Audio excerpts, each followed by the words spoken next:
ဒီနေ့7 ရက် 5 လ 2025 ခုနှစ်တနင်္ဂနွေနေ့1389 ခုနှစ်ရဲ့ကစုံလာပြီနေ့နော်ထိုင်းနိုင်ငံမဟာချိုင်မြို့ဝတ်ဖုန်ကျဲမဖတ်တတ်ဘူးဖြစ်နော်ပါတယ်နောက်ကဆွဲသွန်းတန်မျက်စိကမွဲမင်္ဂလာပါပရိဒတ်ဖောင်ဒေးရှင်းအသင်းတဲ့ဒါဆိုရင်ရနော်မင်္ဂလာပါပရိဒတ်အသင်းကကြီးမှုပြီးတော့ဆင်ရင်ကြတဲ့ဆင်ရင်ကျင်းပကြတဲ့22ကြိမ်မြောက်ဓမ္မသဘင်နန္ဒခင်တရားပွဲ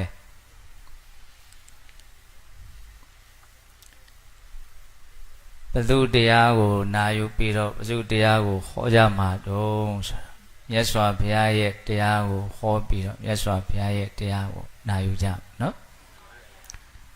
ဘုန်းကြီးကရှေ့အနေထိုင်ပြီးတော့ပြောနေတော့ဘုန်းကြီးတရားလို့လွယ်မှားမထင်လေနဲ့နော်ဘုသူတရားကိုနာယူမှာတော့ဘုံဘုံတို့ရဲ့အသိဘုံဘုံတို့ရဲ့အမြင်နဲ့ပြောထားတာတလုံးမှမပါဘူးမြတ်စွာဘုရားဟောထားတာလို့မြတ်စွာဘုရားရဲ့သဗ္ဗညုတဉာဏ်ကိုယုံကြည်သောအဖြစ်တန်ဖိုးထားတဲ့စိတ်နဲ့နာယူကြည်ညိုကြရနော်ဒီကနေ့တရားတူတူလေးတစ်ပုဒ်ပါပြောခြင်းတော့ဆိုတော့ဓမ္မပဒပါဠိတော်အတ္တဝတ္ထဲမှာလာတဲ့ဂါထာလေးတစ်ပုဒ်အတ္တနံစီပိယံစင်ညာရခေယနံတုရခိတံဒိဏမညတရံယာမံပฏิဇက္ခေယပန္တိတောတဲ့မြတ်စွာဘုရားရဲ့နှုတ်ကပတ်တော်အတွက်ဒေသနာတစ်ပုဒ်ပေါ့နော်အဓိပ္ပာယ်ကဘာပြောတာတုံးဆိုတော့အတ္တနံစီပိယံစင်ညာရခေယနံတုရခိတံကိုချစ်တယ်လို့သိတယ်ဆိုလို့ရှိရင်အဲ့ဒီကိုချစ်တဲ့ကိုကောင်းကောင်းစောင့်ရှောက်ပါတဲ့ရိုးရိုးလေးနော်ကိုချစ်တယ်ဆိုလို့ရှိရင်ဘာလို့ရမှာတော့စောင့်ရှောက်ရစောင့်ရှောက်တယ်ဆိုတဲ့နေရာမှာကျမ်းမာရေးကောင်းအောင်လဲစောင့်ရှောက်ရမယ်ကျမ်းမာရေးကောင်းအောင်မစောင့်ရှောက်လို့ကျမ်းမာရေးပျက်စီးပြီဆိုရင်ကိုယ်ပဲဆင်းရဲလိမ့်နော်ကိုမဆင်းရဲစေခြင်းဘူးကိုကောင်းစေခြင်းနဲ့ဆိုရင်အစသအရာရာကိုဘာလို့ရမှာတော့စောင့်ရှောက်ရမယ်သူရခိတံကောင်းစွာစောင့်ရှောက်ရမယ်ကောင်းစွာစောင့်ရှောက်ရမယ်ဆိုတာကျမ်းမာရေးကောင်းအောင်နေုံလေးမျှကိုပြောတာတော့မဟုတ်ဘူးအဓိကစိတ်ပိုင်းဆိုင်ရာမှာမကောင်းတဲ့စိတ်တွေဆင်းရဲတဲ့စိတ်တွေပူလောင်တဲ့စိတ်တွေမဖြစ်အောင်စောင့်ရှောက်ရမယ်လို့ပြောတာဘုန်းတို့ရဲ့ဘဝလေးကရုပ်ပိုင်းဆိုင်ရာစိတ်ပိုင်းဆိုင်ရာသဘာဝတရား2မျိုးပေါင်းဆက်ပြီးတော့ဖြစ်ပေါ်နေတဲ့သဘောဟုတ်လားရုပ်ပိုင်းဆိုင်ရာကိုလည်းဘုန်းတို့စောင့်ရှောက်ရမယ်နော်ရုပ်ပိုင်းဆိုင်ရာကိုမစောင့်ရှောက်ဘူးဆိုရင်သူကလည်းဒုက္ခပေးမှာပဲပိုးပြီးတော့ဒုက္ခပေးနိုင်တာကမစောင့်ရှောက်ဖဲနဲ့ဖြစ်တယ်လို့ပြစ်ချင်တယ်လို့ပြစ်ထားတဲ့စိတ်ပိုင်းဆိုင်ရာကပိုးပြီးတော့ဒုက္ခပေးနိုင်ဒါကြောင့်ကိုယ့်ရဲ့စိတ်ကလေးကိုပူလောင်တဲ့စိတ်မဖြစ်အောင်ညှဉ်းနှွမ်းတဲ့စိတ်မဖြစ်အောင်တနည်းအားဖြင့်အေးချမ်းတဲ့စိတ်တန်ရှင်းတဲ့စိတ်အပြစ်ကင်းတဲ့စိတ်ကလေးတွေဖြစ်အောင်ဘာလို့ရမလို့စောင့်ရှောက်ရမယ်ဒါစောင့်ရှောက်တယ်ဆိုတဲ့စကားလေးကိုတတိချာချာလေးစဉ်းစားကြည့်စောင့်ရှောက်တယ်ဆိုတာဘေးတွေအန္တရာယ်တွေဒုက္ခတွေမဖြစ်အောင်ကျွတ်တင်ကာကွယ်တဲ့သဘောလို့ဆိုနိုင်မို့လားအခုညအိတ်တဲ့အခါမှာလုံခြုံတဲ့အခန်းလေးတွေထဲမှာအိတ်ကြပြင်ပနေတာထက်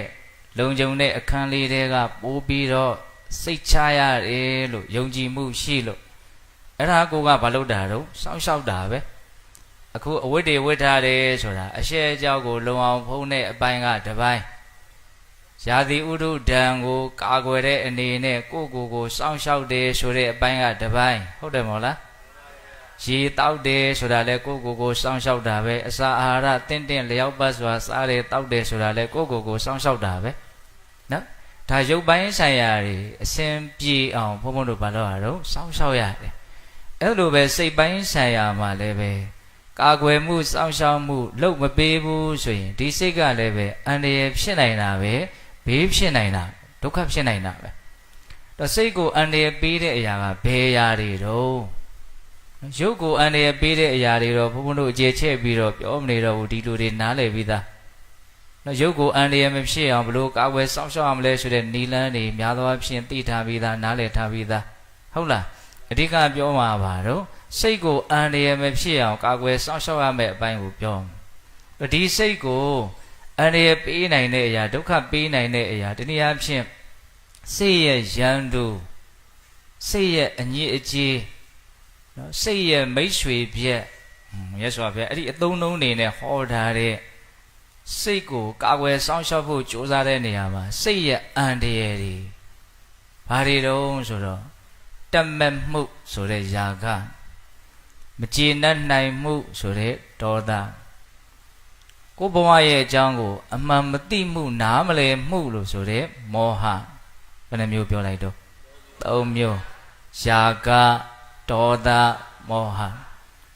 အဲ့ဒါကိုမြတ်စွာဘုရားအန္တရာမလအတွင်းမှာဖြစ်နေတဲ့အညစ်အကြေးအန္တရာတပ္ပတ္တာအတွင်းမှာဖြစ်နေတဲ့ယန္တုတဲ့ဟုတ်လားစိတ်ကိုကောင်းကောင်းဒုက္ခပေးနိုင်တဲ့အရာ၃မျိုးနော်အဲ့ဒါဘာလို့ဆိုတော့တမက်တဲ့သဘောရဲ့မကျေနပ်တဲ့သဘောရဲ့အမှန်မသိတဲ့သဘောရဲ့တမက်တဲ့သဘောနဲ့မကျေနပ်တဲ့သဘောကတော့ရှင်းပြရမလို့ဘူးဒီလူတွေနားလေနော်အမှန်မသိတဲ့သဘောဆိုတာလေးကိုတော့ရှင်းပြဖို့လိုမယ်နော်ဘာရဲ့သဘောကိုအမှန်မသိတာတော့ဆိုတော့ဘဝခန္ဓာရဲ့သဘောကိုအမှန်မသိတာဘဝခန္ဓာဆိုတာဘလို့ဖြစ်နေတာတော့သူဖြစ်နေတဲ့သဘာဝကိုစိတ်ကနားမလဲအဲ့ဒီနားမလဲနိုင်မှုနဲ့နေတာကိုမောဟလို့ခေါ်တယ်ဟုတ်လားအဲ့လိုဆိုရင်ဘဝရဲ့အကြောင်းကိုဘလို့သိမှအမှန်သိတာတော့လူရင်းလေးပြောရင်နော်ဘဝရဲ့သဘောကိုအနိစ္စဒုက္ခအနတ္တလို့သိမှအမှန်သိတယ်လူသိမှအမှန်သိတာတော့အနိစ္စဒုက္ခအနတ္တအနိစ္စဆိုတာအချိန်တိုင်းပြီးဆုံးသွားတဲ့သဘောကိုအနိစ္စလို့ပြောတာစောစောကသီလပေးတုန်းကသီလယူတုန်းကဘုန်းကြီးရဲ့အတန်ကိုကြားခဲ့တယ်ဘုန်းကြီးရဲ့ရုပ်ကိုမြင်ရတယ်မြင်တဲ့သဘောကြားတဲ့သဘောကိုယ်တိုင်လိုက်ဆိုတဲ့သဘောစိတ်ထဲမှာတွေးကြံတဲ့သဘောတွေတကယ်ဖြစ်ခဲ့တာမရှိဘူးလားအဲ့ဒါအခုအဲ့ဒါမဟုတ်တော့အဲ့ဒါမရှိတော့ဘူးအဲ့ဒါပြီးဆုံးသွားပြီပြောရရင်အဲ့ဒါသေဆုံးသွားပြီအဲ့ဒါတွေသေပြီးတော့မှအခုအသက်ထပ်ပြီးတော့ထပ်ရှင်းနေတာထပ်ဖြစ်နေတာအခုလည်းပဲအတန်တွေကိုကြားရင်နဲ့အတန်တွေကပျောက်သွားတယ်ဘယ်မှသွားရှာလို့မတွေ့တော့ဘူးသာဝရပြီးသွားတာနောက်ထပ်ပြီးတော့ဒလဇတ်ဆင်ဆက်မပြတ်ပါတော့ဖြစ်ပေါ်တယ်ဖြစ်ပေါ်လာတိုင်းသောတဘာဝသည်တောက်လျှောက်ပဲဖြစ်သွားတော့ပြီးသွားတယ်အဲ့ဒါကိုဘယ်လိုခေါ်တော့အနေဆာအဲ့ဒါကိုသိရင်အဲ့ဒါပညာမသိဘူးဆိုရင်မောဟအဲ့ဒါစိတ်ရဲ့ယန္တုစိတ်ရဲ့အညစ်အကြေးဆိုတာအဲ့ဒါပဲတမက်မှုမကျေနပ်မှုအခုကဘာပြောနေတာတော့အမှန်မသိမှုရာဂရောဒမောဟဒီစကလုံးနဲ့ဟောတယ်နော်အဲ့တော့အမှန်သိဖို့အတွက်ဘုန်းဘုန်းတို့ကအဲ့ဒီအနိစ္စသဘောကိုနားလည်အောင်ကြိုးစားရအဲ့ဒီအနိစ္စသဘောကိုနားလည်မှုမြင့်မားလာပြီနားလည်မှုရင့်ကျက်လာပြီဆိုလို့ရှိရင်ဘဝမှာ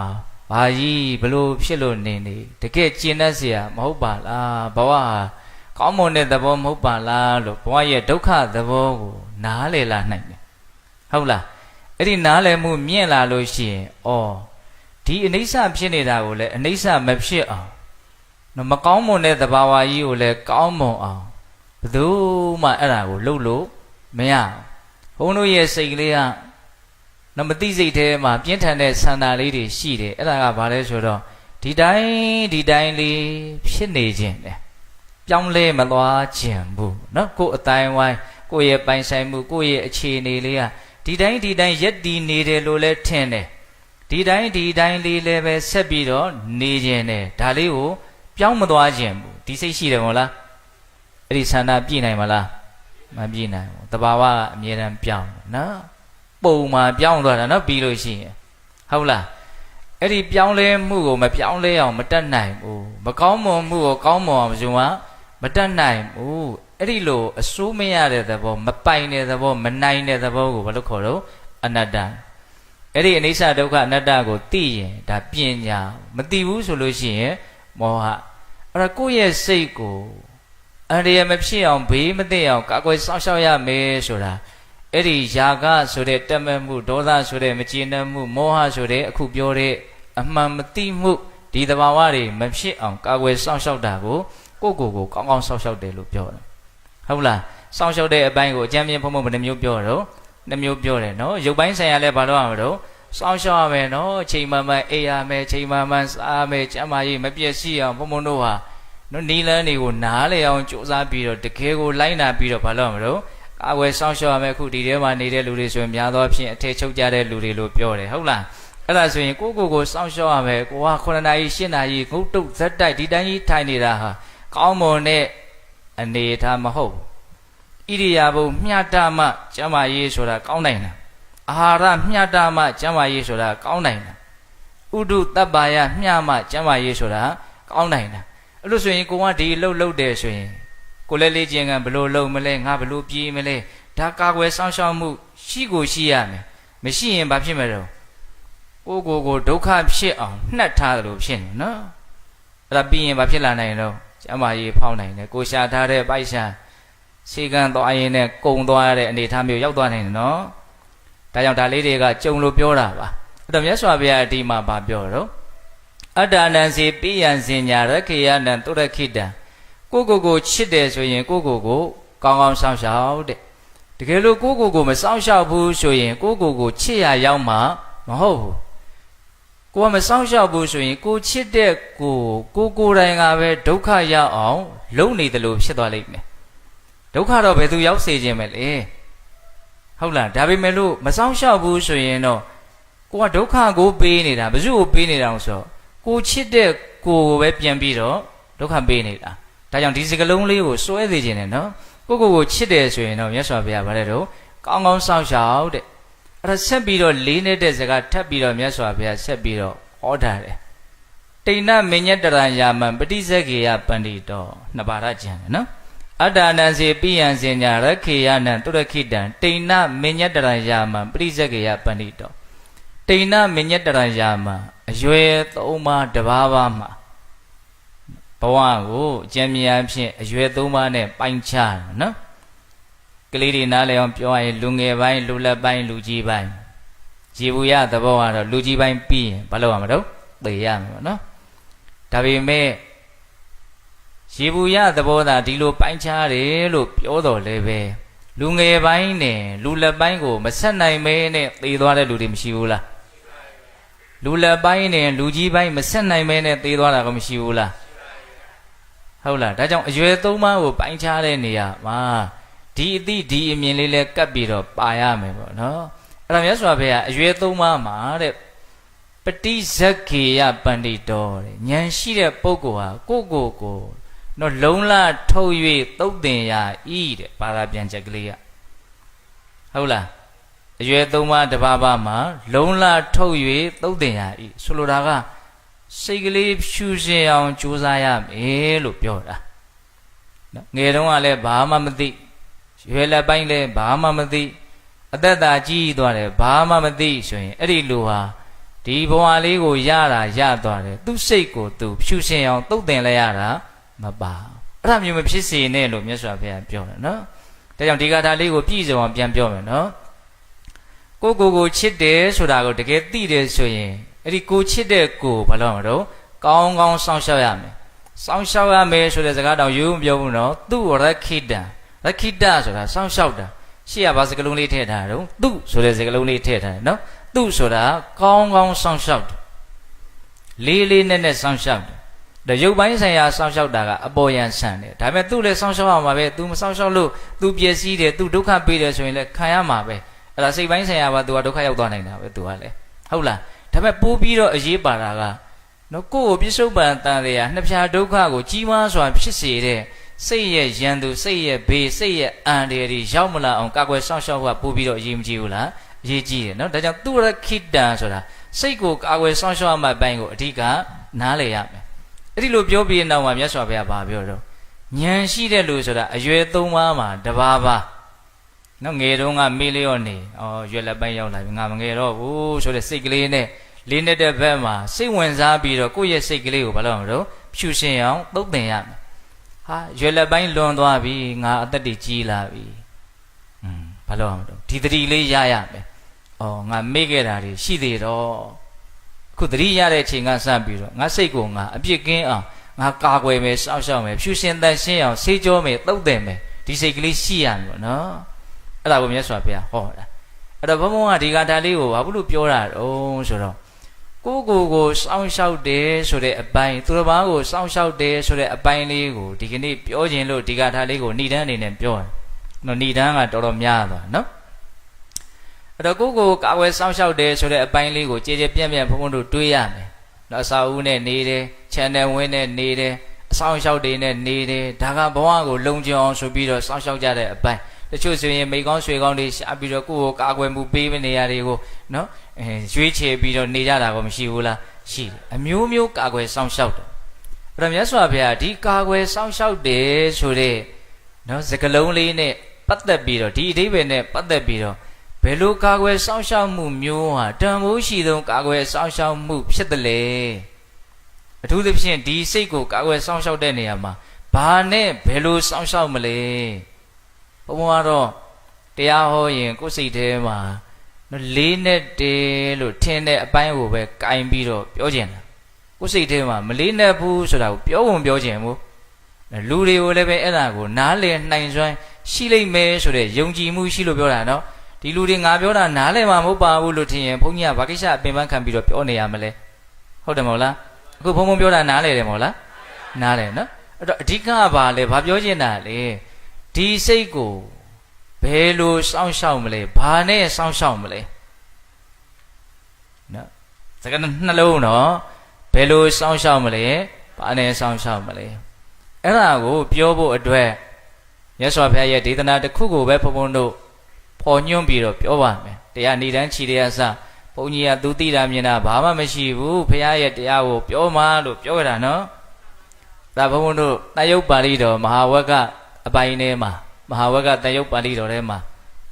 တတိပဌာနာတန်ရုပ်ဆိုတာရှိအဲ့ဒီထဲမှာတေရကသုတ်တံဆိုတော့မှတ်တမ်းတင်ထား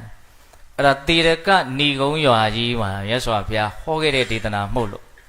အဲ့ဒါမြတ်စွာဘုရားယဟန်တွေကိုဟောတယ်ဒီသုတ်တံယဟန်တို့တဲ့ရှေးတုန်းကဖြစ်ခဲ့ဘူးတာလေးတစ်ခုကိုဥပမာအနေနဲ့ပြောပြီးတော့တရားစကားတစ်ခုငါပြောမယ်ရှေးတုန်းကအတောင်60လောက်မြင့်အောင်ဝါးတွေကိုဆက်ထောင်ပြီးတော့အဲ့ဒီဝါးတိုင်းထိပ်ဖျားမှာလူ2ယောက်ရောက်အောင်တက်သွားပြီးတော့လူ1ယောက်ရောက်အောင်တက်သွားတယ်အဲ့ဒီဝါးကအောက်ကလူ1ယောက်ရဲ့ပခုံးပေါ်မှာထောင်ထားတယ်အဲ့ဒီတိုင်းထိပ်ဖျားမှာဝါးလုံးထိပ်ဖျားမှာဂျွန်းပြစ်ပြနော်ခုခေတ်လို့ဆိုရင်တော့ဆက်ကပ်ပေါ့နော်အဲ့ဒါဆရာတစ်ပည့်2ယောက်အမျိုးမျိုးလက်ကျင့်ပြီးတော့အဲ့ဒါနော်လူစုလူဝေးတွေနဲ့ပြစားကြတဲ့လုပ်ငန်းပေါ့အဲ့ဒါနဲ့ဒီနေ့တော့ဆရာတစ်ပည့်2ယောက်ပြပွဲကြီးတစ်ခုပြတော့မယ်ဆိုတော့ဆရာဖြစ်တဲ့လူကတပည့်ကိုပြောတယ်တဲ့တပည့်ရဲ့နာမည်ကမေတကထာလိကမြတ်စွာဘုရားနာမည်လေးပါထည့်ဟောနော်အမောင်မေတကထာလိကငါတို့ပြပွဲကြီးကိုပြတော့မယ်အဲ့ဒါပြပွဲကြီးကိုပြဖို့ကြိုးစားတဲ့နေရာမှာငါလည်းမင်းကိုစောင့်ရှောက်မယ်မင်းကိုကြည့်မယ်မင်းကလည်းငါ့ကိုစောင့်ရှောက်တနည်းအားဖြင့်ငါလည်းမင်းကိုဂရုစိုက်မယ်မင်းလည်းငါ့ကိုဂရုစိုက်အဲ့လိုတယောက်ကိုတယောက်စောင့်ရှောက်ပြီးတော့ဒီပြပွဲကြီးကိုအောင်မြင်ပြသကြမယ်လို့ပြောတယ်တဲ့အဲ့လိုပြောတဲ့အချိန်မှာတပည့်ဖြစ်တဲ့မေတကထာလိကဆရာကျွန်တော်တော့အဲ့လိုမထင်ဘူးဆရာလည်းဆရာကိုဆရာစောင့်ရှောက်ကျွန်တော်ကလည်းကျွန်တော်ကိုကျွန်တော်ပဲစောင့်ရှောက်မယ်ဆိုလိုတာကဆရာလည်းဆရာတာဝန်သာဆရာကြည်အောင်ဆရာကိုသာဆရာအကောင်းဆုံးဖြစ်အောင်လုပ်ကျွန်တော်လည်းကျွန်တော်ဘက်တာဝန်ကျွန်တော်ဘိုင်းဆိုင်ရာကိုအကောင်းဆုံးဖြစ်အောင်တာဝန်ယူမယ်ဂရုစိုက်မယ်လုပ်အဲ့ဒါလို့ကိုစောင့်ရှောက်ကြရင်းနဲ့ကိုအကောင်းဆုံးဖြစ်အောင်လုပ်ကြရင်းနဲ့ပြပွဲကြီးကိုအောင်မြင်ပြသကြမယ်ဆရာတစ်ပည့်2ယောက်အမြင်တူသလားမတူဘူးနော်ဆရာကဘယ်လိုမြင်တာတော့မင်းကိုလည်းငါစောင့်ရှောက်မယ်ငါ့ကိုလည်းမင်းစောင့်ရှောက်ပါချင်းဖေးမကူညီပြီးတော့သွားကြမယ်တပည့်ကဘယ်လိုပြောတာတော့ဆရာလည်းဆရာကိုဆရာစောင့်ရှောက် တပည့်ရလဲတပည့်ကိုတပည့်ပဲစောင့်ရှောက်မယ်ကိုဂယုစိုက်ကြရင်းနဲ့ကိုအကောင်းဆုံးဖြစ်အောင်လုပ်ကြရင်းနဲ့ပြပွဲကြီးကိုအောင်မြင်အောင်ပြသကြမယ်အဲ့လိုပြောတဲ့အခါမှာမြတ်စွာဘုရားကဘု து စကားကိုထောက်ခံလဲဆိုတော့တပည့်စကားကိုထောက်ခံရိပ်မိမယ်ထင်ပါတယ်နော်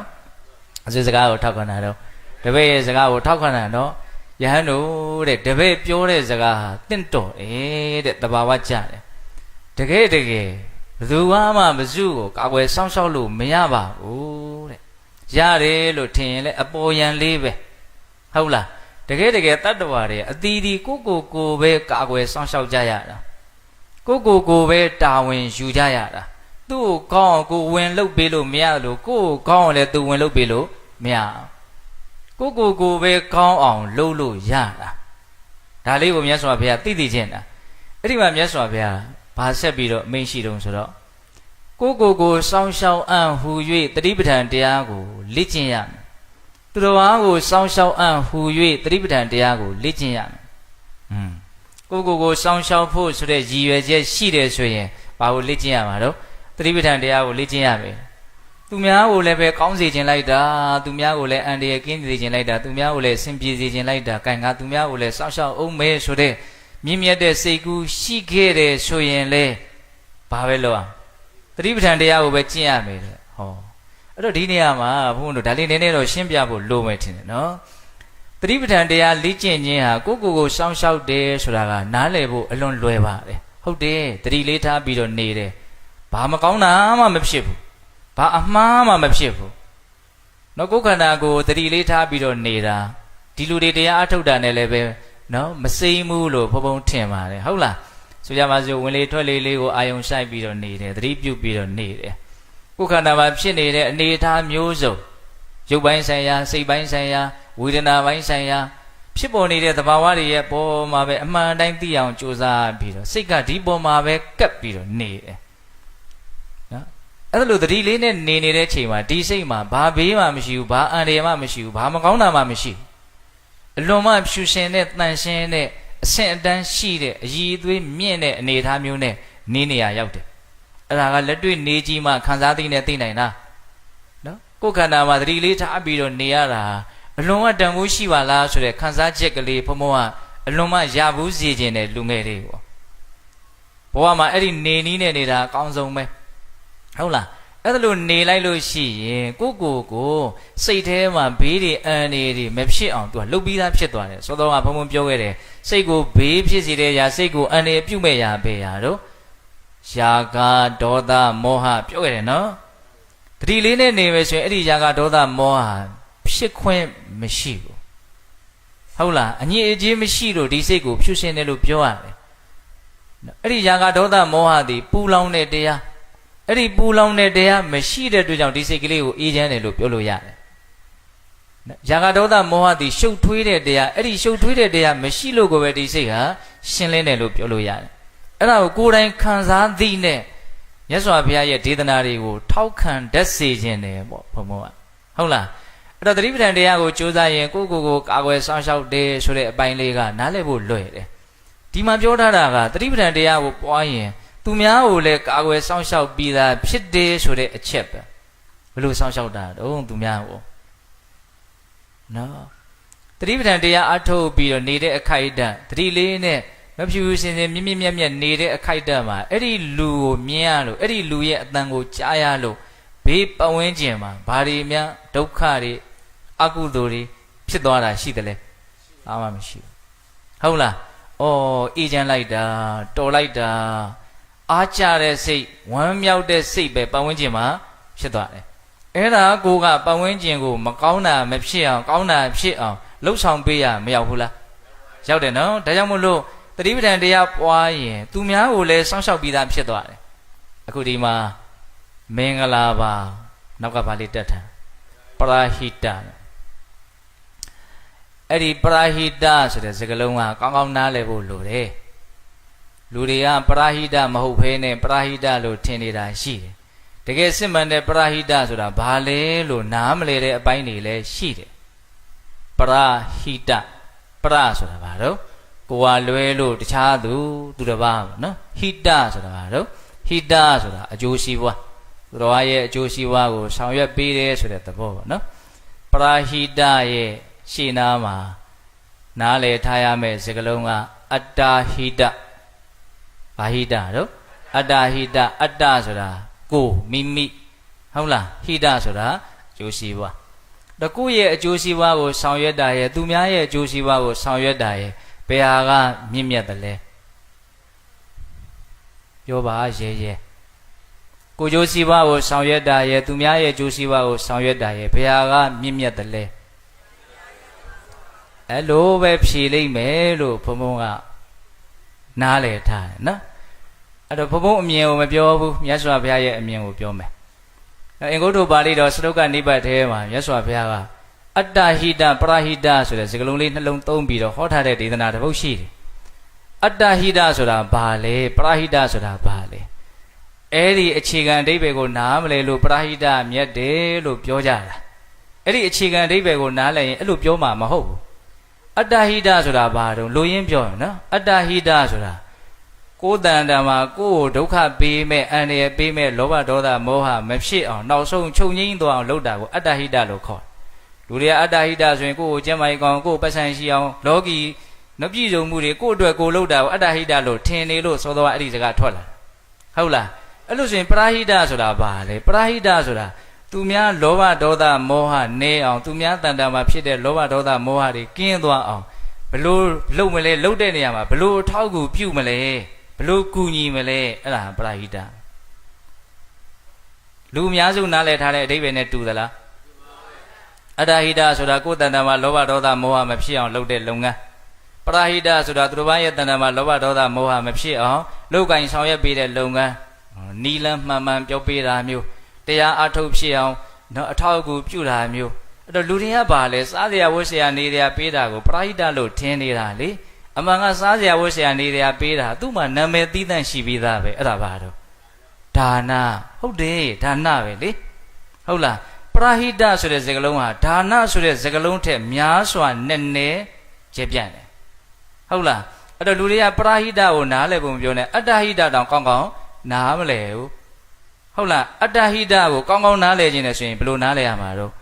ကိုယ်တန်တမှာကိုယ်အခုရောနောင်မှာတကယ်ဒုက္ခပေးမဲ့မကောင်းတဲ့စိတ်တွေမဖြစ်အောင်လုပ်တာကိုအတ္တဟိတအဲ့ဒါမှတကယ်ကိုယ်အတွက်အကျိုးရှိမှာဟုတ်လားအဲ့ဒီမှာမြတ်စွာဘုရားကလောကမှာလူလေးမျိုးရှိတယ်တဲ့တချို့ကအတ္တဟိတပဲလုပ်တယ်ပရဟိတမလုပ်တချို့ကပရဟိတပဲလုပ်တယ်အတ္တဟိတမလုပ်တချို့ကအတ္တဟိတလည်းမလုပ်ဘူးပရဟိတလည်းမလုပ်တချို့ကအတ္တဟိတလည်းလုပ်တယ်ပရဟိတလည်းလုပ်တယ်ဟောဘယ်နှမျိုးတော့အတ္တဟိတလည်းမလုပ်ဘူးပရဟိတလည်းမလုပ်ဘူးဆိုတဲ့လူဟာအယုတ်ဆုံးလူပဲတဲ့ဟုတ်လားဘာနဲ့တူလဲဆိုလို့ရှိရင်တရားတော့စမိဆက်ရရောက်သွားတယ်နော်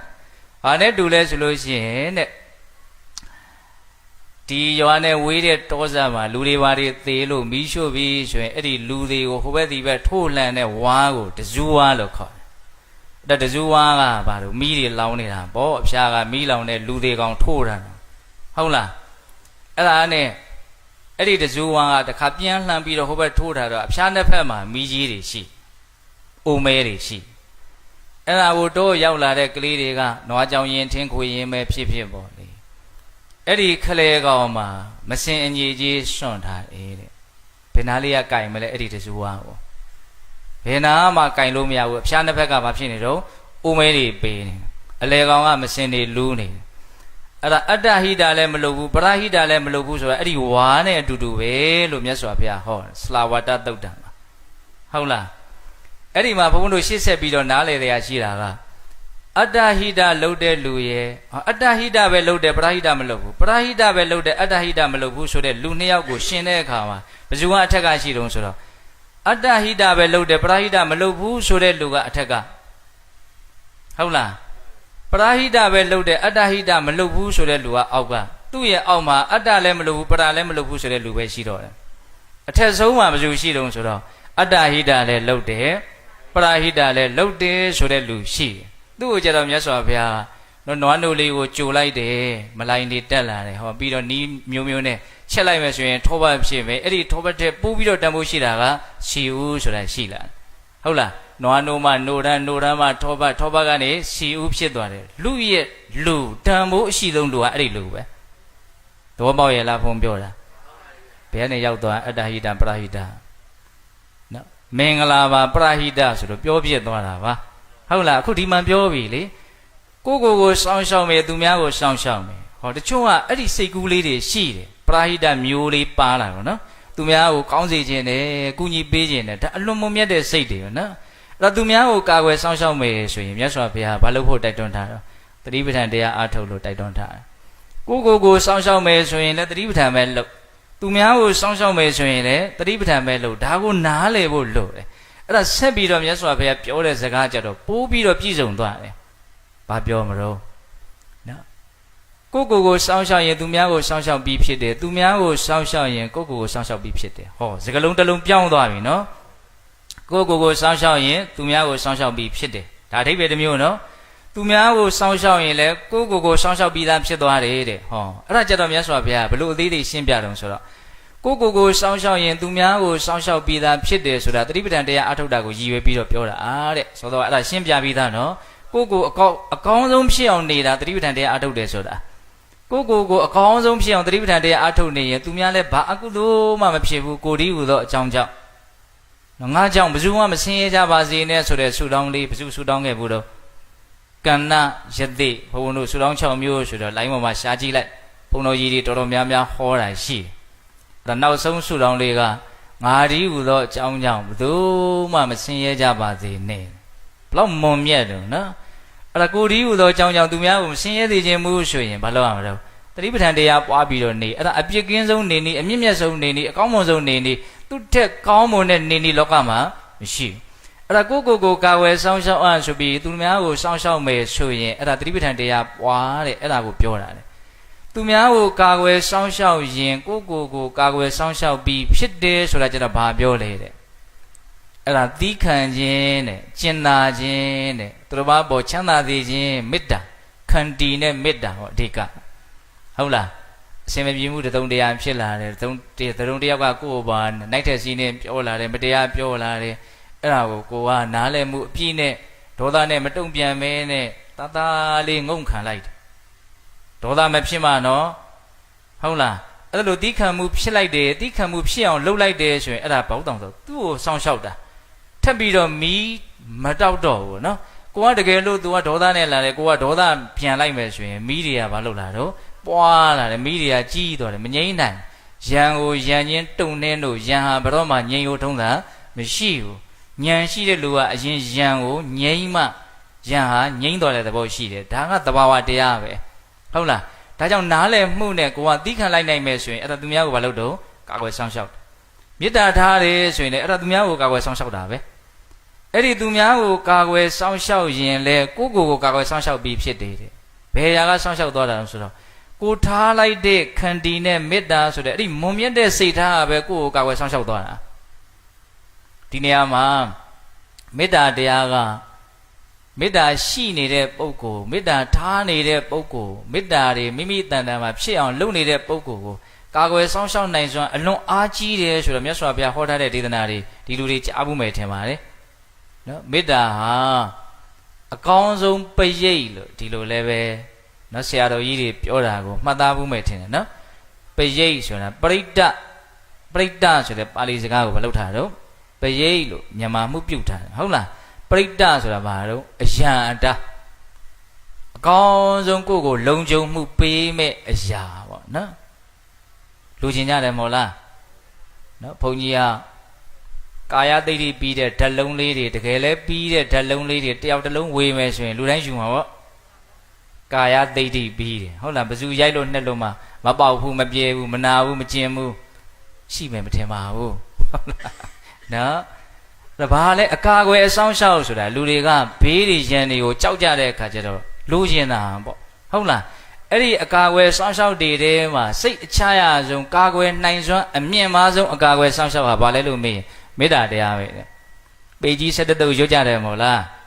အဲ့ပေကြီးဆိုတာပရိတ္တပိယိဟာလားပိဆိုပါတော့အယံတာပဲနော်ဘေးတွေအန္တရာယ်တွေမဖြစ်အောင်တနည်းအားဖြင့်ကြောက်လို့လုံနေတဲ့ကိစ္စတွေဟုတ်လားကြောက်လို့လုံတဲ့ နော်အည်အသွေးထဲကြောက်လို့လှုပ်လို့ဖြစ်ပေါ်လာတဲ့အည်အသွေးထဲနားလည်မှုနဲ့လှုပ်လို့ဖြစ်လာတဲ့အည်အသွေးကပို့ပြီးတော့ကာကွယ်ဆောင်ရှောက်နိုင်လိမ့်မယ်နော်ခုဒီမှာပြောနေတာပါတော့မေတ္တာတရားသူများကိုကာကွယ်ဆောင်ရှောက်ရင်ကိုယ့်ကိုယ်လည်းကာကွယ်ဆောင်ရှောက်ပြီးဖြစ်တယ်ဆိုတာသူများပေါ်မှာမေတ္တာထားရင်အဲ့ဒီမေတ္တာကပဲကိုယ့်ကိုလုံခြုံစေလိမ့်မယ်ဟုတ်လားမေတ္တာအကျိုး7မျိုးဆိုပြီးတော့ဧကရတနိဗ္ဗာန်အင်္ဂုတ္တပါဠိတော်မှာမြတ်စွာဘုရားဟောထားတာမာစီဆိုတော်ဘုရားကြီးဆောင်းပုဒ်ကလေးရေးထားတာတချို့နော်မုံမြတ်တဲ့စာလေးတွေစာတို့စာသားလေးတွေမျက်နှိုးတဲ့လူတွေဆိုလို့ရှိရင်နှုတ်ထဲမှာတောင်ရှိကောင်းရှိနိုင်တယ်ကြက်ထားတဲ့နဲ့မေတ္တာတရားကိုပို့ပြီးတော့ယုံကြည်မှုနဲ့ကိုယ်တန်တာမှာဖြစ်ပေါ်အောင်လှုပ်ချင်စိတ်ပေါက်ဖို့အတွက်အဲ့ဒီအကျိုးကျေးဇူးလေးတွေကိုမလုပ်ထားတဲ့နှုတ်ခေါင်းထဲမှာမှတ်သားထားတဲ့ဆင်ញင်လဲပေးတဲ့တယ်လို့ဘုံဘုံထင်တယ်အိမ်နိုးချမ်းသာကောင်းစွာအိမ်မဲ့ချစ်လျက်လူနဲ့စောင့်လက်နှံ့မြစိတ်မိသားတို့ရှောင်ရှားကိုမှာလင်းစွာစိတ်တည်ရွှင်ကြီးမျက်နှာသေကမတွေ့လားလေပြမဆက်တဲ့ဖြာသည်မေတ္တာပွားမှုအကျိုးဒီရမလားမသိဘူးရဘူးနောက်တစ်ခါငါရအောင်လုပ်မယ်ဆိုတဲ့စိတ်ကလေးမွေးရမယ်နော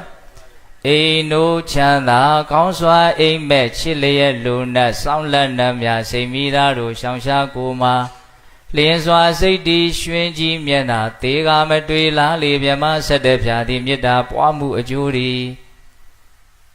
ဒုက္ခံသူပတိဒုက္ခံပရိဘုဇ္ဇတိမေတ္တာတအားကြီးတဲ့လူသူများကိုချမ်းသာစေခြင်းနဲ့စိတ်အလွန်များတဲ့လူလေ့ကျင့်ပါရအောင်နော်တတ္တဝါတွေဘေးရန်ကင်းကြပါစေနှလုံးစိတ်ဝမ်းခြင်းအေးပါစေကိုယ်ချမ်းသာခြင်းစိတ်ချမ်းသာခြင်းနဲ့ပြည့်စုံကြပါစေဆိုတဲ့စိတ်ထားကလေးအဲ့ဒါလေးကိုချိန်ပါများဆိုတာကိုယ်တဏ္ဍာမှာဖြစ်အောင်လုပ်မယ်ဆိုရင်ဒါဘာလို့တဲ့ခေါ်တော့မေတ္တာပွားအဲ့ဒီမေတ္တာတွေကိုပွားလို့များလာပြီမေတ္တာဓာတ်ကတတ္တဝါကိုမြင်လိုက်တာနဲ့တတ္တဝါကိုအာယုံပြုလိုက်တာနဲ့ဒီစိတ်ကလွယ်လွယ်လေးဖြစ်ပေါ်လာပြီဆိုရင်ဒါမေတ္တာကိုပိုင်နိုင်တယ်ခေါ်တာပေါ့နော်ဟိုတလောကငလျင်ကြီးလှုပ်တော့အသက်80ကျော်ဒကမာကြီးတယောက်ဖုံဖုံးစီရောက်လာငလျင်လှုပ်ပြီးနောက်50ရက်လောက်နေတော့ငလျင်လှုပ်တုန်းကတိုက်ဆိုင်တယ်သူကဘန်ကောက်ကိုရှေ့လာပြရင်းနဲ့26ထပ်ပေါ်မှာရောက်နေတယ်တဲ့ဟုတ်လားအဲ့ဒါလှုပ်တော့အကုန်လုံးဆင်းပြေးကြတာပေါ့နော်အကုန်လုံးဆင်းကြအန်တယ်ရှိရဆိုတော့သူကလူကြီးဆိုတော့ကောင်းကောင်းလည်းမဆင်းနိုင်ဘူးနော်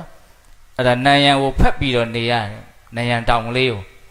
အဲ့ဒီအချိန်မှာသူကကျိန်ဖန်များဆိုတာမေတ္တာပွားတဲ့အလေးကျင့်ကိုကျွမ်းကျင်အောင်လုပ်ထားတဲ့တော်ကြောင့်သူ့စိတ်ထဲမှာကြောက်ရွံ့တဲ့သဘောထိတ်လန့်တဲ့သဘောဖြစ်မလာဘူးတဲ့စိတ်ကဘေးနဲ့အန္တရာယ်နဲ့တွေ့တော့တောက်လျှောက်ပဲမေတ္တာကိုအလိုလိုအမှတ်ရတယ်။အော်တတ္တဝါတွေဘေးကင်းကြပါစေချမ်းသာကြပါစေဆွေစိတ်ကအလိုလိုဖြစ်လာတယ်။အံ့ဩစရာကောင်းတာကငါဒီချိန်သေးသွားရင်ဘလို့လေလို့သူပြန်စဉ်းစားမိတယ်တဲ့။အဲ့လိုစဉ်းစားတဲ့အခါမှာသေရင်လည်းသေပါစေတော့ဒီသေရမှာကိုလည်းထိတ်နေတဲ့သဘောလန့်နေတဲ့သဘောကြောက်နေတဲ့သဘောယွတ်နေတဲ့သဘောသူ့မှာဖြစ်မလား။အဲ့ဒါသူကအလွန်ကျေနပ်သွားတယ်သူကိုယ်သူတနည်းအားဖြင့်လည်းမေတ္တာရဲ့ပုံမှာပို့ပြီးတော့ယုံကြည်သွားတယ်အဲ့ဒါဘုံဘုံကိုပြောတယ်ဘုံရဲ့မေတ္တာတရားကသေဂာနီးမှာမကြောက်အောင်စောင့်ရှောက်နိုင်တကိုလို့လက်တွေ့သိရတယ်တဲ့အခုဒီထဲမှာလည်းမြတ်စွာဘုရားဟောတယ်လေအိမ်နိုးချမ်းသာအိမ်ရင်လည်းကောင်းကောင်းမွန်မွန်အိပ်ပျော်ရတယ်နိုးရင်လည်းကောင်းကောင်းမွန်မွန်နိုးရတယ်ဟုတ်လားမကောင်းတဲ့စိတ်တွေနဲ့အိပ်ပျော်ပြီးတော့ဝုဒ္ဓဝါဒနိုးလာတာမျိုးမဟုတ်ဘူးအိမ်နိုးချမ်းသာကောင်းစွာအိမ်မက်ဟောအိမ်နေတဲ့အချိန်မှာလည်းပဲအိမ်မက်ဆိုးတွေနဲ့မနှိပ်စက်စေရဘူးအိပ်ပျော်နေတဲ့အချိန်မှာတောင်သူဘာလုပ်နေတော့ကာဝယ်စောင့်ရှောက်ချစ်လျက်လူနဲ့တဲ့မနုဿာနဲ့ပိယောဟောတိအမနုဿာနဲ့ပိယောဟောတိကိုဘေးကလူတွေရဲ့မေတ္တာကိုလွယ်လွယ်လေးရတယ်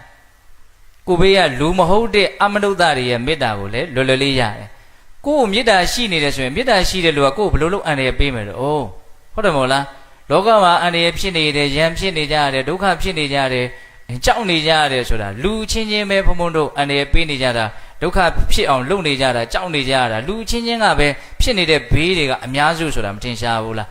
အဲ့ဒါလူတွေကကိုယ့်ကိုမေတ္တာရှိတယ်ဆိုဘယ်လိုလုပ်ကိုယ်ကဒုက္ခရောက်နိုင်မလို့ဒါပြောတာနော်ကာကွယ်စောင့်ရှောက်မှုအားကြီးတယ်ဆိုတာလေးကိုပေါ်လွင်အောင်ဘုံဘုံကရွတ်ပြတာဒီလင်္ကာလေးကိုအိမ်နိုးချမ်းသာကောင်းစွာအိမ်မဲ့ချစ်လျက်လူနဲ့စောင့်လက်နှံများနတ်တွေရဲ့ကာဝယ်ဆောင်ရှောက်မှုကိုရတယ်ကိုမသိလိုက်ဖဲနဲ့ဘေးဖြစ်မဲ့နေရာကိုကိုအလိုလိုလွဲချော်သွားစေတာမျိုးပေါ့ဒါကမြတ်စွာဘုရားသာမြင်လို့ပြောထားတာကျွတ်တို့မြင်နိုင်တာမဟုတ်ဘူးနော်နတ်တွေရဲ့ဆောင်ရှောက်မှုကိုတောင်ရနိုင်တယ်ပြီးတော့ဗာပြောထားတော့နော်ချစ်လျက်လူနဲ့စောင့်လက်နှံများစိတ်မိသားတို့ရှောင်ရှားကိုမှာ ဟောအစိတ်တို့မီးတို့ဓာတ်တို့လက်နဲ့အမျိုးမျိုးကြောင့်ဒုက္ခမရောက်နိုင်ဘူးဒီလိုတောင်မြတ်စွာဘုရားနာမည်ထည့်ပြီးတော့ဟောတာနော်စိတ်မီးဓာတ်တို့ရှောင်ရှားကိုမှာလင်းစွာစိတ်တီးတုဒ္ဒံစိတ်တံတမာရိယတိစိတ်ကိုမြန်မြန်ဆန်းဆန်းငြိမ်ချသွားစေနိုင်တဲ့အစွမ်းရှိမေတ္တာနော်လင်းစွာစိတ်တီးရွှင်ကြည်မျက်နှာသေးကမတွေ့မုခဝန္ဒဝိပ္ပိတိတိမေတ္တာအားကြီးတဲ့လူရဲ့မျက်နှာဟာကြည်လင်တယ်နော်ရုပ်ဆိုးရင်ဘေးကလည်းပဲကာကွယ်ဆောင်ရှောက်ရုပ်ဆိုးတာကိုလည်းကြောက်တယ်မဟုတ်လားသူများကြည့်မကောင်းမှအရန်ဆိုးရင်လည်းဒါပေမဲ့ကြည့်ကောင်းဖို့အတွက်အများကြီးလုံလာထုတ်ပြီးတော့စူးစမ်းကြရတယ်ငွေကုန်ကြေးကြတယ်အများကြီးခံတယ်မဟုတ်လားဟင်အလှကုန်ဟုတ်လားဘာကြောင့်ကုန်တာတော့အလှကြောင့်ကုန်ရတဲ့ပစ္စည်းတွေနော်ဘာတွေဘလို့သုံးရလို့သုံးရမှတော့မသိအောင်ရှုပ်ထွေးရနော်ဘယ်လောကမှာများများကြီးဖြစ်နေတာတော့အမျိုးသမီးလောကမှာဟုတ်လားအဲ့ဒါသူများကြည့်ကောင်းစေခြင်းနဲ့ဆိုရင်လွယ်လွယ်လေးနဲ့ထိရောက်တဲ့နေလန်ကမေတ္တာဓာတ်အားကြီးအောင်ကြိုးစားမုခဝန္ဒဝိပ္ပတိတတိတဲ့လူရဲ့အရေးကြီးတဲ့အင်္ဂါစိတ်ပိုင်းဖြစ်တဲ့ဒီမျက်နှာလေးကိုအလွန်မှကြည်လင်စေမယ်တန်ရှင်းစေမယ်လို့ပြောတယ်နော်မုခဝန္ဒဝိပ္ပတိတတိတဲ့ပြီးတော့ပါတော့အတ္တမုံလောကာလံကရောတိတည်တဲ့အခါမှာမတွေးမူကြီးကြီးကြီးလင်းလင်းမထိတ်မလန့်အကြောင်းဝင်ရောသိခြင်းတရားကိုရင်ဆိုင်နေတဲ့ဆွမ်းရှိတယ်ဆိုတော့ဒကမာကြီးအဲ့ဒါကိုပြောတာနော်နောက်ဆုံးသိပြီးတဲ့နောက်မှာတောင်အလွန်မြင့်မြတ်တဲ့ဘဝတွေကိုရအောင်ပို့နိုင်တဲ့အစွမ်းရှိတယ်လူဘဝနတ်ဘဝထက်ပြမောဘဝပို့ပြီးတော့မြင့်မားတယ်လို့ကြားဘူးတယ်မဟုတ်လား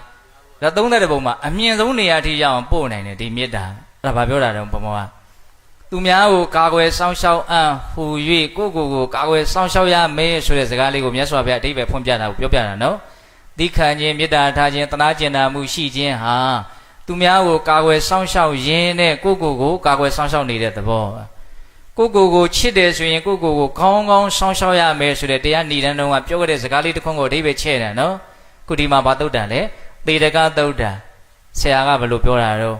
့တပည့်ကြီးမင်းလည်းငါ့ကိုစောင့်ရှောက်ဟာငါလည်းမင်းကိုစောင့်ရှောက်မယ်အချင်းချင်းမင်းနဲ့ငါတယောက်ကြည့်ပြီးတော့ဂယုဆိုင်ပြီးတော့ပြပွဲကြီးကိုအောင်မြင်စွာပြသကြမယ်လို့ပြောတာအဲ့ဒီစကားမြတ်စွာဘုရားကြိုက်သလားမကြိုက်ဘူးတပည့်ပြောတဲ့စကားကြိုက်တာနော်ဆရာလည်းဆရာကိုဆရာစောင့်ရှောက်ကျွန်တော်လည်းကျွန်တော်စောင့်ရှောက်မယ်ကိုပဲကိုတာဝန်ယူကြမယ်အလွန်ကောင်းနော်ဒီစကားလေးဟုတ်လားအဲ့ဒါလို့ကိုတာဝန်ယူခြင်းနဲ့ဆိုရင်တကယ်တမ်းဘုံတို့လိုင်းတာကျင့်သုံးရမယ်အကောင်းဆုံးအလေးကျင့်ရပါလဲလို့မေးရင်တတိပဋ္ဌာန်အဲ့ဒီမှာမြတ်စွာဘုရားဆက်ပြီးတော့ဟောတာနော်သူတစ်ပါးကိုစောင့်ရှောက်အံ့ဟူ၍ကိုစောင့်ရှောက်ရမယ်ကိုစောင့်ရှောက်အံ့ဟူ၍သူတစ်ပါးကိုစောင့်ရှောက်ရမယ်အဲ့ဒီမှာတတိပဋ္ဌာန်တရားရဲ့စွမ်းရည်ကိုဖော်ပြရရောက်တယ်လို့လည်းမဆိုနိုင်ဘူးလားဆိုနိုင်တယ်နော်ဒါကြောင့်ကိုယ်ခန္ဓာမှာထင်ရှားဖြစ်နေတဲ့သဘာဝတရားတွေရဲ့ပုံမှာနားလေလူစိတ်ကိုရှေ့တန်းတင်ပြီးတော့ဘုန်းတော်ဘာလို့ရမလို့တတိထားတဲ့အလေးကျင့်ကိုလေ့ကျင့်ရမယ်။ဘာလေးဖြစ်နေမှန်သိတဲ့အလေးအကျင့်လေးကိုလေ့ကျင့်ရမယ်။မလွယ်ဘူးနော်ဒီဥစ္စာကဟုတ်လား။ကျုပ်တို့ရဲ့စိတ်တွေကနှပြင်မဲ့အာယုံပြင်မဲ့ကအကြောင်းအရာသူတစ်ပါးအကြောင်းအရာဒါတွေကိုပဲကျင်လဲကျက်စားပြီးတော့ကိုဘာဖြစ်လို့ဖြစ်နေမှမသိပဲနဲ့နေနေတဲ့အချိန်လေးကြီးပဲမဟုတ်လား။အဲ့တော့နားလေသလားကိုနားမလဲဘူး။ကိုနားမလဲတဲ့အခါကျတော့ကို့မှာပြဿနာတက်တဲ့အခါကို့တက်တဲ့ပြဿနာကိုမရှင်းတတ်တော့ဘူး။ဟုတ်တယ်မဟုတ်လား။မရှင်းတတ်တော့ဘူးနော်နောက်ဆုံးလုံးဝမရှင်းနိုင်တော့ဘူးကေပါယူပါဖြစ်လာတဲ့အနေအထားအဲ့ဒါဘယ်အနေအထားကိုပြောတာတော့ယူသွားတဲ့အနေအထားကိုပြောတာဟုတ်လားကိုပြဿနာကိုဘာလုပ်တာတော့မကင်တွယ်တတ်တော့ဘူးမဖြစ်ရှင်းတတ်ဘူးသူဘာဖြစ်လို့ဖြစ်သွားမှမသိတော့ဘယ်သိမတော့သူ့ကိုယ်သူသတိမှမထားတာဟုတ်လားဒါကြောင့်သတိထားတဲ့အလုပ်ကလေးကိုဘုန်းတို့ဘာလုပ်ကြရမလို့ကြိုးစားကြရမယ်အဲ့ဒီသတိထားတဲ့အလုပ်ဟာဘယ်လောက်ထိအကျိုးကျေးဇူးရှိသလဲဆိုရင်နော်တောကပရိဒေဝနာတမတိကမာယဒုက္ခဒေါမနတန္တအဋ္ဌင်ကမာယညာယတအဓိကမာယနိဗ္ဗာန်တသစ္စိကိရိယာယနော်တတ္တနာဝိသုဒ္ဓိယာဒီကစပြမြတ်စွာဘုရားဟောတယ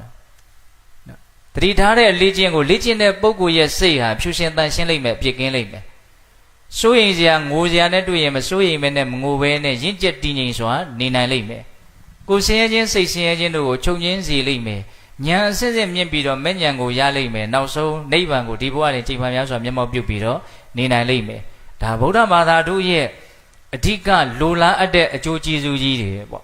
့ဟုတ်လားဒီအကျိုးကျေးဇူးတွေကိုဘုံဘုံတို့နားလည်ပြီးတော့ကိုသတိထားတဲ့အလုပ်ကိုဘာလုပ်ရမလို့စူးစမ်းရမယ်အချိန်လေးယူပြီးတော့ဘုံဘုံတို့စူးစမ်းရမယ်ပေါ့နော်ဝင်လေထွက်လေလေးကိုမှတ်မယ်သတိထားပြီးတော့နေမယ်လေ့ကျင့်ကြည့်ပေါ့ တရက်10မိနစ်ဆို10မိနစ်ဒါလူငယ်တွေကိုပြောတာပါ15မိနစ်ဆို15မိနစ်ဒီအလုပ်ရဲ့လေးနဲ့ပုံကိုဘယ်တိုင်းတာအထိကောင်းသွားစေတယ်လဲချမ်းသာသွားတယ်လဲဆိုတာကိုလက်တွေ့သိရပြီဆိုလို့ရှိရင်ဘယ်သူမှတားလို့တောင်ရမှာမဟုတ်နောက်ပိုင်းမှာသူအလွန်ကောင်းမွန်တဲ့အလုပ်ဆိုတာကိုလက်တွေ့သိသွားဖို့ပဲအရေးကြီးတာအဲ့ဒါကိုသိသွားဖို့တဘုန်းတော်ဘာလို့ရမလို့အစာလေးပြုတ်ပြီးတော့စူးစမ်းကြရမယ်ဟုတ်လားသတိပဋ္ဌာန်အလုပ်ဟာအလွန်မှအရေးကြီးတဲ့အလုပ်ပဲနော်ခေါင်းထဲပေါ်လာလေးပြောလိုက်ဦးမယ်ခုနတုန်းကတစ်ချက်ပေါ်လာသေးတယ်အဲ့ဒီသုတ်တန်လေးဘယ်တော့မှပေါ်လာတော့ဆိုတော့သောပရာဟိတဆိုတဲ့စကားလေးကိုပြောတဲ့ချိန်မှာပေါ်လာဟုတ်လားအခုဒီမှာမြန်မာနိုင်ငံကဒီနိုင်ငံကိုရောက်ပြီးတော့လာကြတဲ့လူတွေကနေပရာဟိတအဖွဲ့လေးတွေကောင်းတာလုပ်မယ်ဆိုတဲ့စိတ်ကူးလေးနဲ့အဖွဲ့လေးတွေဖွဲ့ထားရတယ်ရှိတယ်ဟုတ်လားအဲ့ဒါတွေအဓိကသူတို့ဘယ်လိုရည်ရွယ်ချက်နဲ့ဒါလေးတွေဖွဲ့ထားတယ်ဒီလိုလေးတွေလုပ်ကြလဲဆိုတော့အော်တို့ဗုဒ္ဓဘာသာတိုးတက်အောင်ကြာရှည်စွာတည်အောင်နော်အားနေမသွားအောင်ဒီစိတ်ကူးလေးရှိတယ်မဟုတ်လားဗုဒ္ဓဘာသာနော်ခုတရားပွဲတွေပြီးပြီဆိုရင်လည်းရွတ်အောင်မှာနော်ဗါတဲ့တော့ဗုဒ္ဓသာသနာရှိရန်တိတ်တူအဲ့ဒါဗါတဲ့တော့ဗုဒ္ဓသာသနာမြတ်စွာဘုရားရဲ့အဆုံးအမတွေဟာရှိရန်ကြာမြင့်စွာတိတ်တူတည်ပါစေတည်းဂျာကြီးတည်ပါစေဟုတ်လားအဲ့ဒါမြတ်စွာဘုရားကိုပုံနာတယောက်ကမေးလို့ခေါ်တာရှိတယ်မြတ်စွာဘုရားရဲ့အဆုံးအမသာသနာတွေအကြာကြီးတည်ခြင်းရဲ့အကြောင်းကဘာလဲကြာမတည်ဘဲနဲ့ပျက်စီးသွားခြင်းရဲ့အကြောင်းကဘာလဲစိတ်ဝင်စားလားဒီမေးခွန်းဘုရားသာသနာအကြာကြီးတည်ခြင်းရဲ့အကြောင်းကဘာလဲတဲ့အဲ့ဒါမြတ်စွာဘုရားဘယ်လိုဟောတယ်ထင်တော့တတိပဋ္ဌာန်တရားကိုပွားများနေသမျှသာသနာမကွယ်ဘူးသာသနာအကြာကြီးတည်လိမ့်မယ်တတိပဋ္ဌာန်တရားကိုမပွားများဘူးဆိုရင်သာသနာမြန်ကွယ်လိမ့်မယ်လို့ဟောတယ်ငယ်တော့သိနားမလဲဘူးကိုတက်ကြီးလာတဲ့ခါကျတော့အဲ့ဒီဒေသနာရဲ့ပုံမှာအများကြီးနားလည်မှုတွေမြင့်လာတယ်ဟုတ်တယ်လူတရားကသတိပဋ္ဌာန်တရားအားမထုတ်ဘူးဆိုရင်ဘာမှတရားရဲ့အရာသာကို तू ခံစားရတဲ့အကြောင်းသိမရှိအဲ့လိုဆိုရင်မြတ်စွာဘုရားရဲ့ပုံမှာဘာမှ तू ကျေးဇူးတင်တဲ့စိတ်လေးလေးနက်နက်ရှိတဲ့အကြောင်းမရှိဘူးယတနာမြတ်သုံးပါးရဲ့ပုံမှာယတနာမြတ်သုံးပါးကြောင့်သူ့မှာဘာချမ်းသာမှုမှမရတဲ့အတွက်ကြောင့်ယတနာမြတ်သုံးပါးကို तू လေးလေးနက်နက်တန်ဖိုးထားစရာအကြောင်းမရှိဘူးသဘောပေါက်လားဘုံပြောတာကိုတတိပဋ္ဌာန်တရားကိုအားထုတ်လို့ရှိရင်အဲ့ဒီအားထုတ်ခြင်းကြောင့်သူ့မှာအမျိုးမျိုးသောချမ်းသာဒုက္ခအမျိုးမျိုးသောကောင်းမွန်တဲ့အရာဒါတွေဟာထင်ထင်ရှားရှားဖြစ်လာလိမ့်မယ်အဲ့ဒါတွေဖြစ်လာရင်ဒီချမ်းသာဘာကြောင့်ဖြစ်တယ်လဲဆိုတာ तू မစင်သားပဲမနေဘူး तू မသိပဲမနေဘူးဘာကြောင့်ဖြစ်တာတွေ့ရမှာတော့ဖရာတရားတန်ဟာယတနာမြတ်သုံးပါးကြောင့်ငါဒီချမ်းသာမှုရတာဆိုတာ तू သိမယ်သိလို့ရှိရင်သူ့အောင်သူ့တန်တာမှာယတနာမြတ်သုံးပါးရဲ့ပုံမှာအလွန်မှလေးနဲ့တဲ့တန်ဖိုးထားမှုမြတ်နိုးမှုရှိနိုင်ပြီဘူးလားဒါတစ်ပိုင်းပေါ့နော်။ဒီချမ်းသာကို तू အထိုက်အလျောက်ရပြီဆိုလို့ရှိရင်သူများကိုရစေခြင်းတဲ့စိတ်သူများကိုနားလေစေခြင်းတဲ့စိတ်တွေဟာအလိုလိုပေါက်ဖွာလာ။အဲ့ဒါသူများကိုသိအောင်မြင်အောင်ဖြန့်တာဝေတာပြောတာဆိုတာလှုပ်တာကြိုက်တာအများကြီးမလုပ်လာနော်ဖြစ်လာနိုင်တယ်။အဲ့ဒီနီးနဲ့သာသနာဟာအများကြီးကြီးထွားနိုင်တယ်။အဲ့ဒါကိုမလုပ်ရင်ဒီသာသနာတဖြည်းဖြည်းနဲ့အနှစ်သာရကင်းပြီးတော့ဘာဖြစ်သွားမှာတော့ရှုပ်လျော့သွားမယ်။ဒါကြောင့်လေးလေးနက်နက်သာသနာကိုလူလောကမှာကြာမြင့်စွာတည်နေစေခြင်းနဲ့ဆိုရင်သာသနာဆိုတာဘာပြောတာတော့အဆုံးအမတွေကိုပြောတာနော်ဒီအဆုံးအမတွေဘလို့နေရင်ဆင်းရဲလိမ့်မယ်ဘလို့နေရင်တော့ချမ်းသာလိမ့်မယ်ဘာလို့ရင်ကောင်းတယ်ဘာလို့ရင်မကောင်းဘူးဆိုတာအဲ့ဒါအဆုံးအမတွေပဲလေတကယ်မှန်ကန်တဲ့ဘာတွေတုံးဒါတွေဟာနီလန်းတယ်နော်ဒီတန်ဖိုးရှိတဲ့တန်ဖိုးဖြတ်လို့မရတဲ့အဆုံးအမတွေကိုဘုန်းတို့အကြာကြီးလူလောကမှာတည်နေစေခြင်းနဲ့ဆိုရင်ဒီဒေသနာရမြတ်စွာဘုရားဘာလို့မလို့ပြောတော့တတိပဋ္ဌာန်တရားပွားရမယ်လို့ပြောတယ်ဟုတ်လားဒါကဏီကုန်းချုပ်လေးပြောပြတာနော်ရှိရန်တိဋ္ဌတု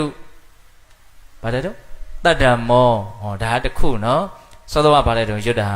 ဗုဒ္ဓသာသနာရှိရန်တိဋ္ဌတုအဲ့ဒါလေးတွေကိုရွတ်တိုင်းအခုဒီမြတ်စွာဘုရားရဲ့ဖြေခဲ့တဲ့အဖြေလေးကိုဘုန်းဘုန်းတို့ကအမှတ်ရစေခြင်းတယ်ဟုတ်လားဘုရားသာသနာကြာကြီးတည်ပါစေဆိုတဲ့ဒီရွတ်ဆိုမှုလေးကိုရွတ်ဆိုတိုင်းကြာကြီးတည်သေးခြင်းနဲ့ဆိုတော့ဘာလို့ရမှာတော့